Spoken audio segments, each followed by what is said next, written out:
What's up guys, welcome to my channel, and in today's video we will talk about iPhone 11 on iOS 14.2. So without wasting any more time, let's get right into today's video, shall we? So the iOS 14.2 on my iPhone 11 came around 1.2 gigabytes and the build number is A2221. So here, as you can see on the screen, A221, I mean 2221, and the software is right now I'm using this software on my iPhone 11 and it's been actually really great. As expected, it is really great on iPhone 11. I have been using it like an average consumer, checking some mails, doing some calls and all that stuff. Now talking about the battery life have been really awesome on 14.2. till now I have been using it, and of course, as I said, my usage is not really intensive. I do not play any games, so my usage is really normal, checking some mails, doing some calls, checking YouTube Studio, then this is just my normal usage.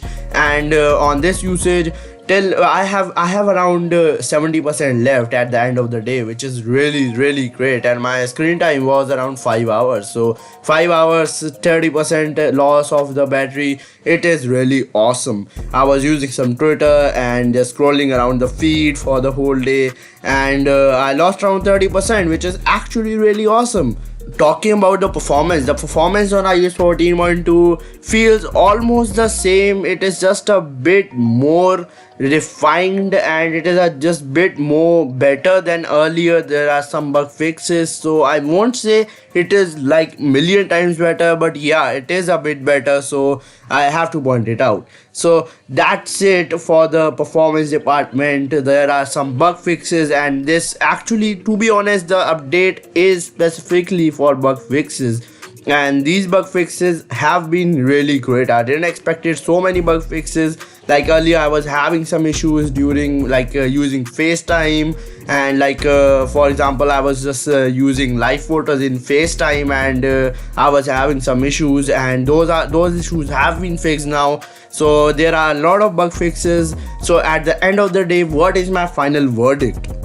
So overall, this update is really worth updating. The battery life is actually, to be honest, 3 to 4 times better than earlier. So in terms of battery life, I would give a solid 9 out of 10 to this update, and in terms of performance, I would give it 8 out of 10, and in terms of stability of this software, I would give it a solid 9.5 out of 10, which is really great for iOS software. This is, and still, to be honest, this is still early stage of this software, because this software is just out for like 1.5 months. It's not even been 2 months.